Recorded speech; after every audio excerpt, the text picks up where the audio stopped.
Thank you kindly. Thank you kindly, ladies and gentlemen. Good evening to one and all, and welcome once again to the Late Late Show. And tonight, people have come along to pay tribute to you. Jim Nagle-Healy, surely. Nope. No, not James then. Hold on, hold on. This is a group that we featured on the Late Late Show last time they were here doing their season in Dublin. They're in the Andrews Lane Theatre until the 30th of March, and they are called the Reduced Shakespeare Company. Now, that is to say, they reduced the entire works of Shakespeare to 10 minutes or thereabouts. And when they arrived in Ireland, and they knew this was a special tribute show to you, we asked them to do something for us. We asked them to reduce Glenroe, the entire Glenroe, I mean, the whole of Glenroe, to 3 minutes. Great. To 3 minutes, okay? Yep. So, they're in the Andrews Lane Theatre until the end of the month. Would you welcome, please, with their reduced Glenroe, would you welcome, please, the Reduced Shakespeare Company? Here they are. Watch this closely. Watch it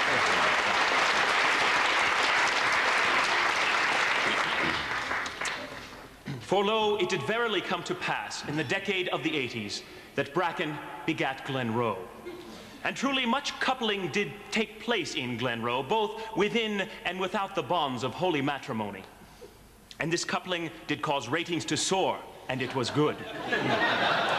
And yea, much silence was heard throughout the land each Sunday evening as the populace sat watching each coupling, and the people of Glenroe were fruitful and multiplied. Dinny begat Miley, whilst Mary begat Biddy, who became one with Miley, and it was good.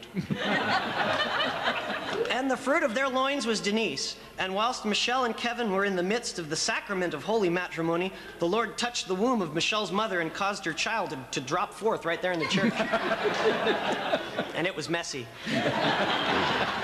And sinful fornication caused much railing and gnashing of teeth, as the terrier mounted the greyhound and did father a bastard mongrel. But when Dick strayed from the straight and narrow path and did sin with Terry, the Lord blessed Glenroe with its highest ratings in history. Or to put it in a more modern idiom, Yo, yo, yo, yo, we're the RSC, Jess, Adam, and Reed, with the American dope about an Irish soap. Now on Dynasty in Dallas, we have Major Babes, and JR and Joan go at it every day. But here in Ireland, sex is obscene, so you watch Glenroe, because they do it off-screen, but they do it bonk, ba-bonk, bonk, bonk. Now we're here to tell you all about Glenroe, cause it's our favorite TV show. You got Biddy and Nasty and Smiley, you know. You even got a priest named Devereaux. There's Dinny and Miley and Biddy and Mary and Grumpy and Dopey and even Dirty Harry. Yeah, Glenroe got the funk. Glenroe got the fizz. Oh, holy God, do you know what it is? Well, it's a magical land, so let's give it a hand. And if you like our song, come on and sing along. Oh, her eyes shone red as the berries of the rowan, and her skin was white as a corpse upon the snow.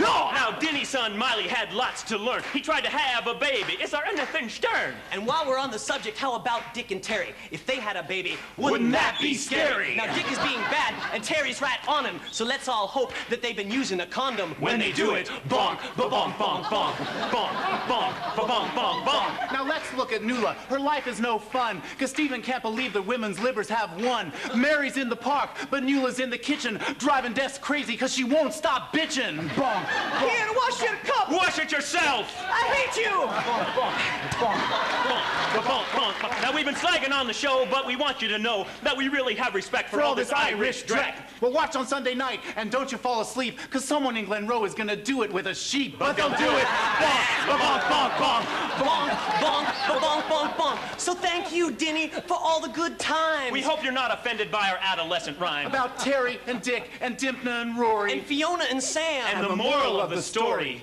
is that the wages of sin are high ratings. Bonk, bonk.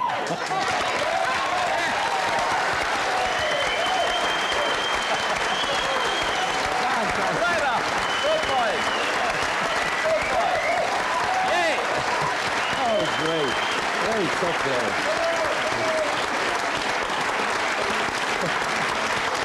I guess,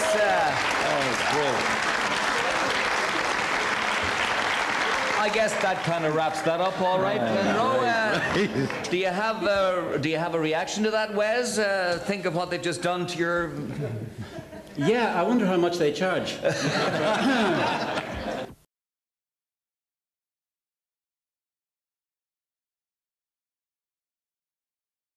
So unnecessarily on the Late Late Show tribute to Joe Lynch.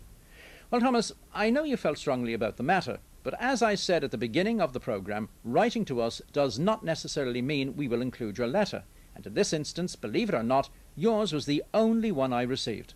Indeed, when I checked with the Late Late office, they told me they hadn't received a single complaint. I believe you were referring to a sort of rap song encapsulating what Glenroe is about by a trio called the Reduced Shakespeare Company. Now, we've been slagging on the show, but we want you to know that we really have respect for all this Irish dreck. Well, watch on Sunday night, and don't you fall asleep, because someone in Glenroe is going to do it with a sheep. But they'll do it. Bonk, bonk, bonk, bonk, bonk, bonk, bonk, bonk, bonk. Two matters that were particularly disturbing were the reference to God giving his hearty approval to fornication, and thereby sizably increasing the ratings. Secondly, the appeal for viewers to keep looking in so as to see someone doing it with a sheep, or words to that effect. To see this particular line receive one of the loudest laughs, and at the conclusion receive such hearty approval from the audience and from Mr. Lynch himself, left me wondering what moral principles the vast majority of the audience hold. RTE have an obligation not only to its young listeners, but also to its adult listeners to provide wholesome and worthwhile viewing. This must be particularly the case, as television is without doubt the strongest and most influential communication medium in the 20th and 21st centuries. On March 15th, RTE failed miserably to uphold both of these prerequisites, and in doing so have caused great offence. This is not merely a matter of hurt sensitivity, as some will be quick to shout out. What has to be asked is whether or not RTE is a medium for good or ill. Are fornication, adultery, sodomy, blasphemy, and profanity of the worst order acceptable forms of entertainment for young and old alike? What is the point in trying to teach the oncoming generation responsibility when their peers flagrantly act irresponsibly? In this light, what happened on this recent edition of the Late Late Show will be regarded as acceptable. Well, it must be if the Late Late Show are showing it and be seen to give it such hearty approval. It must therefore be acceptable to listen to and use the sort of profanity which was so enthusiastically received on the night in question. As a Christian who longs to see this land won for Christ and for a true and fulfilling way of life, I cannot but mourn the new depths of depravity to which we have sunk over recent years. With this depravity there is a corresponding deterioration within our society. Anyone who is honest enough to face it will admit that television has played no small part in contributing to this sinking morality. March 15th was just another evidence of this fact.